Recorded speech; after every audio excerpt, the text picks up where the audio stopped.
you're married and as you have a family. So I think you're the happiest once you have a family and you have a husband. And, I got sucked into the feminist thinking quite, my whole, like a lot of my 20s without even realizing it. It kind of sucked into me, and my mom too. I think she didn't even quite realize it herself. And you find that you're happier when you actually settle down and you have the right guy. It's a fulfillment that caught me off guard, actually. Oh, awesome. Tara, you were a former liberal, and were you more feminist as well in the past, would you say?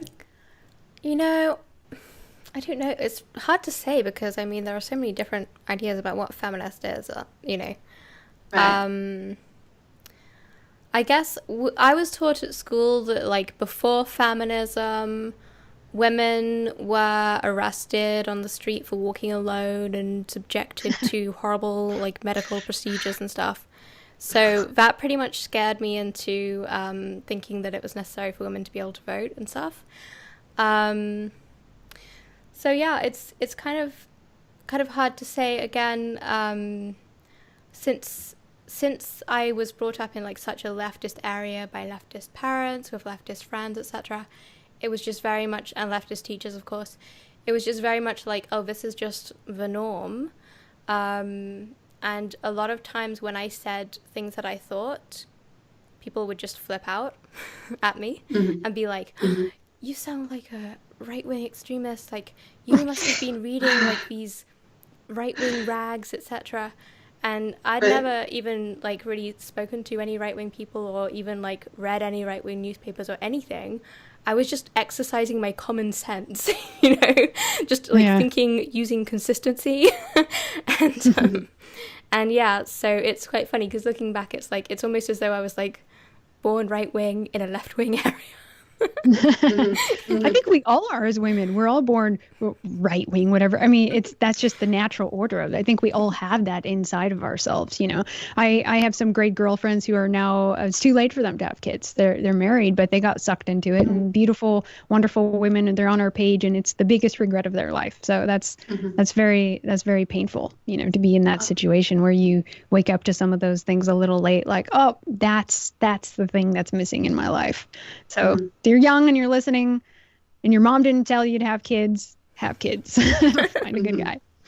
Yeah, I know. It's funny. I notice a lot of people, like when I do interviews like this, with like girls and stuff, they'll all be like, well, why aren't you going out and having all these, babies if you're talking about it? And it's like, well, we have to like get married, like give me some time, Exactly. But it's just funny because so many people say that. And it's like, well, when I'm married, like just give me time. I'm still young. But yeah, we will, of course. Well, and the other thing is engaged herself. So you want to keep some things private too, for the protection of your family as well when you have your name and face out there. But yeah, exactly. It's never too late. I'm not against, I don't think, oh, women's got to have, this many kids by 25. That didn't happen for me.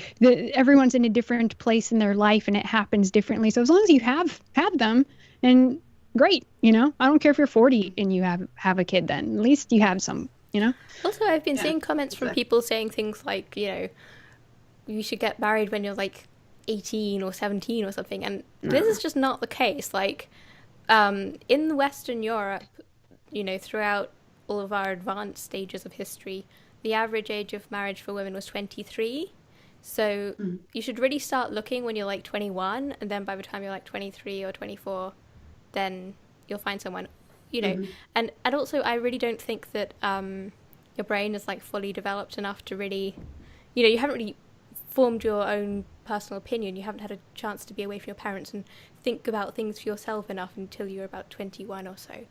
So I'd say, I agree fully. It has to happen naturally. And a woman in her early 20s is much different than early 30s. So you need some maturity level. I actually think that it would be better if women start having kids at 25 because you're a little more mature at that time. You'll be a different kind of mother. So don't listen to. I believe it's age 23 when your brain is fully developed. I think that's the age it is. But for me, if you want to get married at 18, get married at 18. I think it's if you've really meeting the right person. If you meet the right person, get married or get married at 28 or whatever, But I don't think that. But the problem is they're encouraging women like wait till everyone, just don't worry about it until, after you're, in your 30s, early, late 30s. They encourage everyone to do this. Just don't worry about your 20s. That's way too young. You can't possibly do it. And that's not right. Yeah. But I see, interestingly, I don't really, I wouldn't have called myself a feminist, at least not in name, but kind of the way I was a couple years ago, maybe like 3 or 4 years ago. I was way independent, like so independent. I think what drove me way back into my conservative, more conservative or traditional values, which is how I was raised, was seeing the left for what it was. But that made me re-embrace it. But for a while there, like I just would work all day, every day, and was really independent. So like, I'm going to take care of myself. Different. No guy's going to take care of me, right? I want to see the world. I want to travel. Yeah. I mean. Yeah, pretty much. It was similar, to that mentality, but it was more like, I'll just want to be a writer and I'll just, be on my own. But I guess it was different because I have a twin, but. Yeah. Yeah, and the other thing is, just because you get married or you're a traditional woman doesn't mean that you like stop reading and can have a business or do other things on the side. That's ridiculous. You can do different things in different seasons of your life, and as long as you juggle it and prioritize, you can do all those things. It doesn't mean you're just chained to the kitchen cooking all day. That's not what it means. Yeah, and the thing is though, because the schools are so leftist, I've decided to homeschool. Planning to have kids soon. I want to homeschool. So I am a little bit worried about that because I think it is going to be quite time consuming homeschooling them all. So I think I'm definitely going to only be able to kind of do this kind of stuff like part-time, like not full-time, as I would like to, but you have to make some compromises, don't you? So yeah, it's interesting you mentioned the homeschool thing, which is illegal in Sweden, by the way, if you can believe that.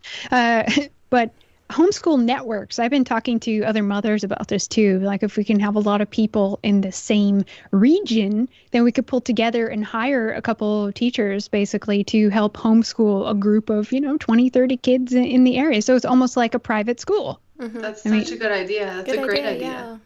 Yeah. And then it takes the load off of you, and then you have a professional who's more on our page do the teaching for your kids. Yeah, and it's not even that expensive to hire someone, really. I mean, for an hour, how much is it going to cost? Like $100 max, right? Yeah. Just for like, you could have like 10 different kids, and it's like $10 each per hour of tutoring. I was homeschooled for a little bit, and I loved it when I was young. And it was a Mennonite lady who came. She had the bun and everything. Someone had to come drop her off and everything. But yeah, I loved it. So there's options out there, because public school's a nightmare. It's a nightmare. All the marks. I homeschooled as well. I loved it too. Oh wow. That's awesome. Yeah, for 2 years, my junior and senior, also 5th grade, but that was random. So I don't know why I just did the 1 year, but I loved junior and senior year homeschooling. That's when I started writing and everything. I loved it. But and how did your parents manage? Was it like a full-time thing? My mom is a superhero. Okay, there's 8 kids in my family, myself included. Wow. There's 8 children. And she managed to like homeschool everything. Yeah, she is a superhero.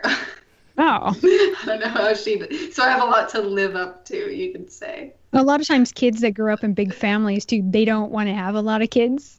It's the opposite, or some of them end up like not having any at all. Oh, I'd love it. I would love to have kids. I used to not want to, just because I'm not, I was like, I couldn't imagine myself getting married, but I think I was just a very different person, way back when, in my teens, I guess you could say. But now, if I meet the right person, I'd absolutely love to. Yeah, so you know where to find Brittany, guys. Because people in the comments, they keep complaining like there are no right-wing women. Like, there's one right here. What are you talking about? Oh, they are. Pretty much anytime I've interviewed a girl, and when I announce that she's single, she always meets a guy. Moving on to another topic. Lana, what would you want the average Trump supporter, say like there's the average Trump supporter listening right now, what would you tell them? Well, if you guys, I know some people probably get tired of hearing me talk about race, but it's so important right now. So I want to tell Trump supporters, because I think they're getting more red-pilled and kind of on that edge where they can come over to our side now. It's happening. They're being primered. It's okay to embrace your white identity. It's okay to love white people and want to live with white people. It's not racist. You should love yourself and you should love your people. And we should also tell them that through nationalism, we're actually preserving diversity. We need to really hammer that at home to get them to understand that globalism means making everyone the same, watering us all down. We're actually going to lose all our differences. That's why we should be, all of us across the world, different nationalists uniting to fight globalists. We need to do that. And also, it's morally wrong that we're being encouraged as white people that it's healthy to become a minority in the country that your ancestors built. That's garbage. Mm-hmm. And ignore claims of colonialism, racism, slavery, because all races are guilty of these things. So, drop all the guilt. I think that's going to be huge, massive. Just, you're not guilty. None of these things are your problem. It has nothing to do with you. So just don't even think about it.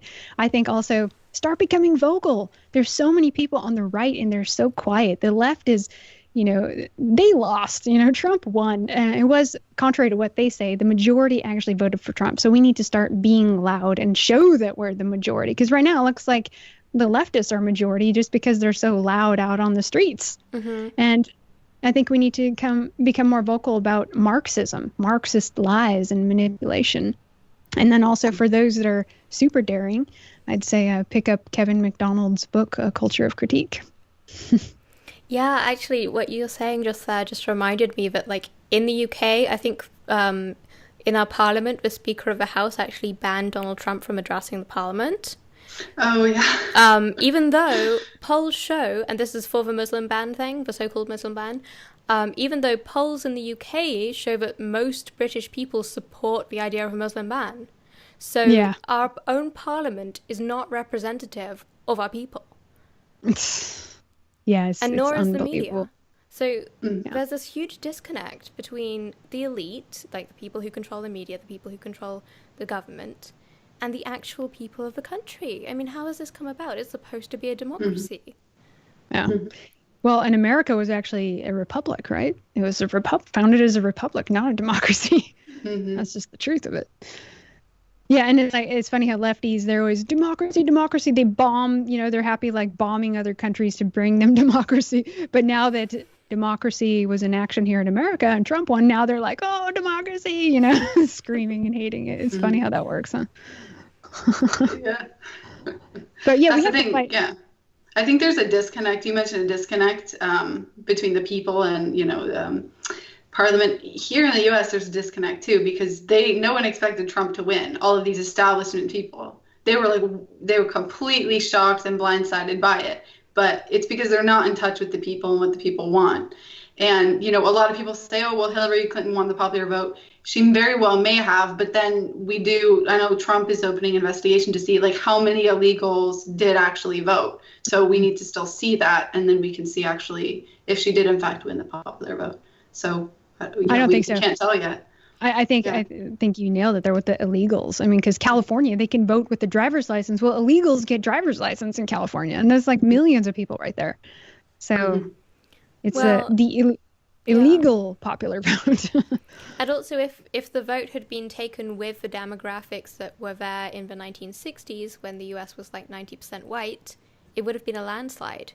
The only reason the Democrats in the US even stand a chance of winning an election is because they've spent the past 50 years importing voters. How is this going to work as a democracy? Mm-hmm. Well, what's going to happen is this may be the last time we ever have a white president, white male president that's on the right, if this keeps up. And sadly, it seems like when you look at demographics already the people that are in here that are legal are breeding very faster than white people. So this may be it. This may be the last 4 years. I don't know, unless immigration is halted and some mass deportations of illegals happen. Yeah, we'll have to see.